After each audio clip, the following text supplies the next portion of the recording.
Não escolhemos os filhos, os pais. A única família que podemos escolher é o cônjuge. E hoje nós iremos falar sobre o amor.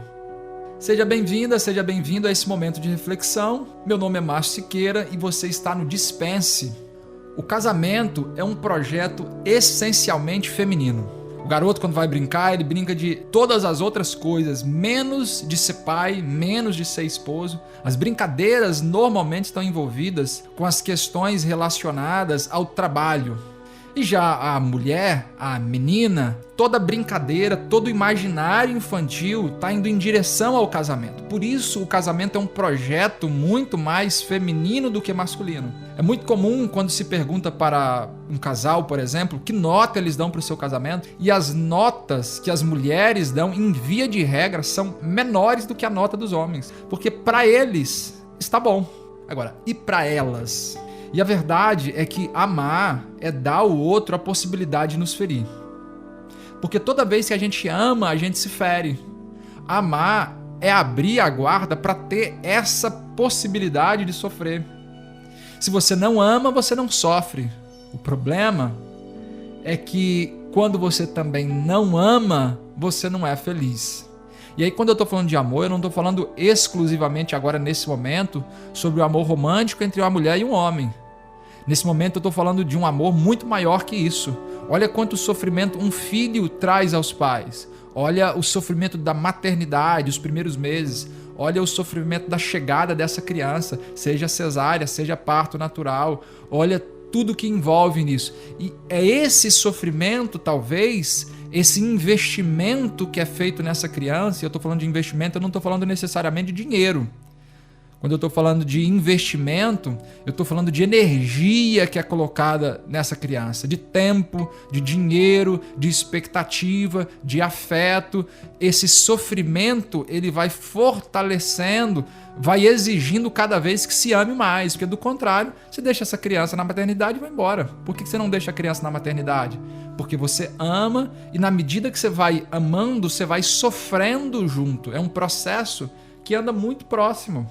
Essas duas coisas, elas andam muito próximas. E no casamento não é diferente. Porque quando é que começa o amor? Quando termina a paixão. Então você entende que o outro não é perfeito, você entende que ele ronca, você entende que ela talvez não vai fazer a comida que você quer, você entende que essa pessoa não vai te ajudar a lavar o banheiro, você entende, até ajudar, né? Essa é uma expressão que a galera tem falado muito sobre isso, né? E é verdade, o homem não ajuda em casa, né? Pelo menos na maior parte das vezes, porque ele mora nessa casa, então é responsabilidade dele ajudar, assim como a mulher, né, fazer as tarefas, né? Mas enfim, é muito difícil a gente se desprender de linguagens, às vezes, que a gente criou durante muito tempo. Mas voltando para o assunto, então, e depois que você percebe que o outro não é perfeito, que ele não é perfeito, que ela não é perfeita, e aí agora você precisa lidar com a realidade. Qual é a realidade? A realidade de um casamento, de um indivíduo, de uma mulher que não é perfeito. E aí o que você vai fazer? Você vai largar ou você vai continuar? Quando você continua nesse processo que te traz desconforto, quando você continua nesse processo que te traz algum grau de sofrimento, te traz algum grau de angústia, e aí o seu amor ele vai se fortalecendo nesse movimento. Porque vai te exigindo mais paciência, aí você vai exercitar a paciência, vai te exigir mais dedicação, e aí você vai fortalecer a sua dedicação, vai te exigir todas essas questões. Então, quando é a construção disso tudo que vai fortalecendo o amor. E agora, se você não está disposto a fazer o outro feliz, o que é o amor? O amor é a disposição de fazer o outro feliz. Se você não está disposta a isso, se você não está disposto a isso, não tem problema. Mas você pode, o ideal é que você continue solteiro, que você continue solteira. E não que inicie um relacionamento. Porque se você não tem esse grau de maturidade e não está disposto, não está disposta a desenvolver esse grau de maturidade, talvez o ideal fosse que esse relacionamento nem começasse. Se não estiver disposto a sofrer, ainda assim você irá sofrer. Porque a verdade é que a história humana, com amor ou sem amor, Aliás, é possível uma vida sem amor? Sem amar um time, sem amar uma igreja, sem amar uma pessoa, sem amar um filho, sem amar os pais? É possível sem amar uma ideologia? É possível alguém viver sem amor? E seria feliz alguém que vive sem amor? É possível que essa pessoa fosse feliz? Então, essas são questões que a gente precisa considerar. E fato é que se você não está disposta a buscar a felicidade do outro, então você nem deveria entrar numa relação. E onde é que está a raiz dos problemas de um relacionamento? A raiz dos problemas está no desejo de ser servido. É o homem que deseja, que tem o interesse que os seus desejos sejam sanados, é a mulher que deseja que os seus desejos sejam resolvidos, e cada um puxa para um lado e se torna um cabo de guerra. E aí um puxa para um lado, outro puxa para o outro. Quando alguém consegue vencer, só vence trazendo sofrimento para o outro. Aliás, em um relacionamento conjugal, quando uma pessoa vence, significa que os dois perderam. Porque, em tese, os dois estariam andando na mesma direção, os dois estariam andando no mesmo caminho, os dois estariam olhando para o mesmo rumo.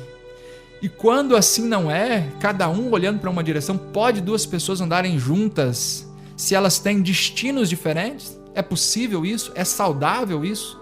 É normal isso? Fará bem uma coisa dessa?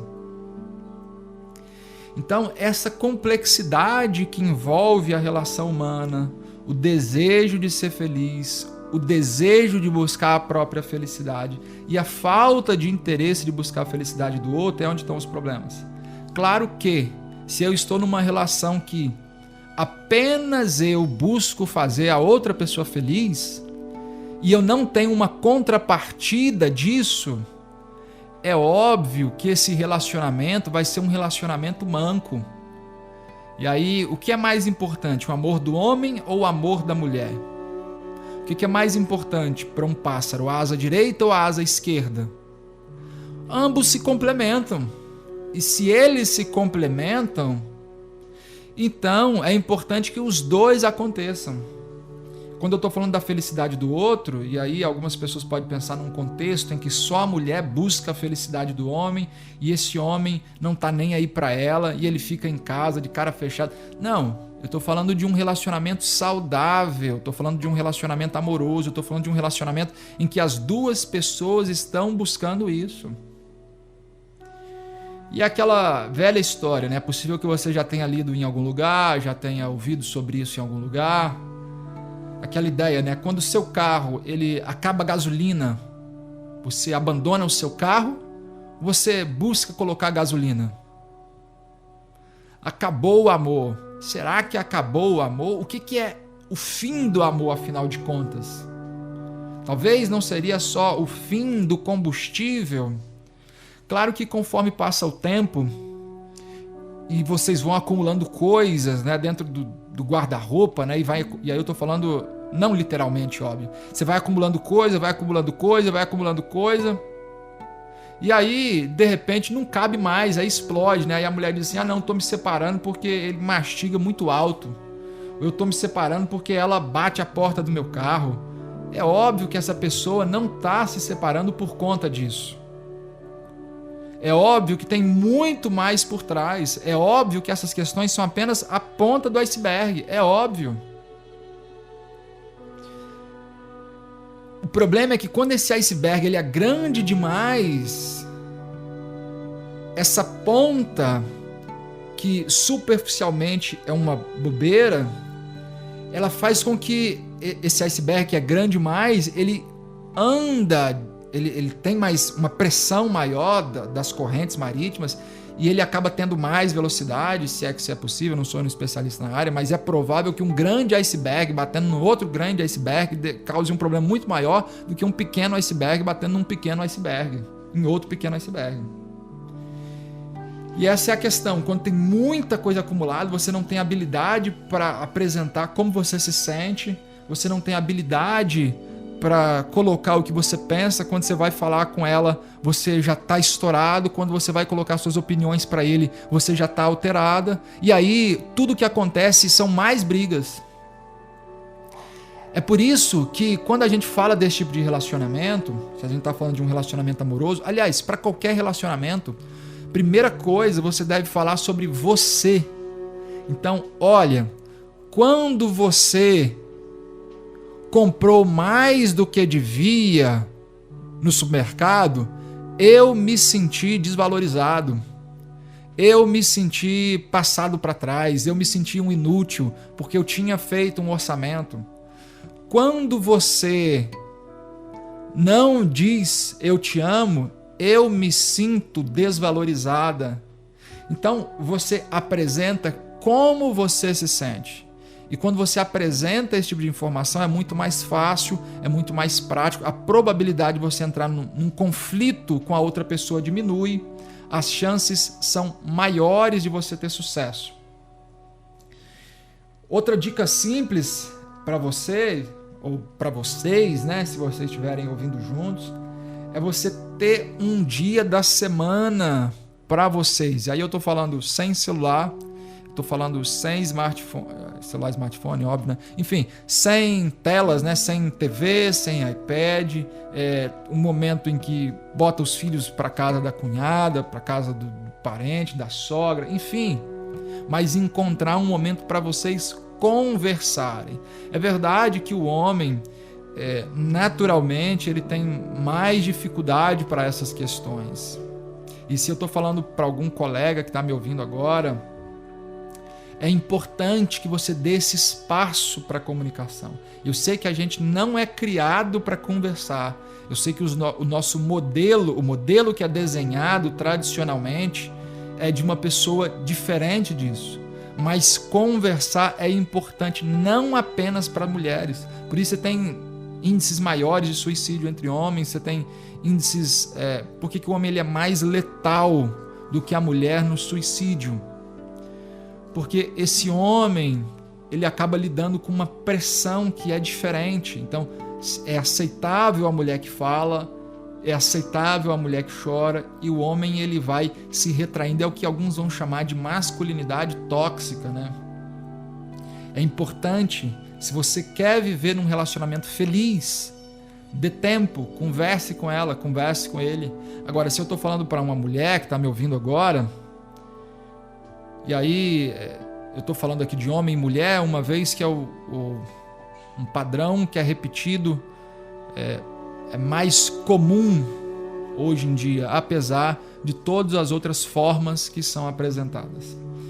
E se eu estou falando para uma mulher agora nesse momento, essa mulher ela precisa entender que se ela coloca isso como uma obrigação sobre ele, sobre o namorado, sobre o esposo, sobre o noivo, essa ideia, em vez de construir, ela vai destruir. Então vocês precisam chegar num acordo. Toda vez que você perde a paciência, você puxa o cabo de guerra e aí os dois vão sair feridos. Essa é uma visão geral que eu queria apresentar para vocês sobre o tema do amor. Essa é uma visão geral que eu queria apresentar para vocês sobre possibilidades para se viver um relacionamento melhor.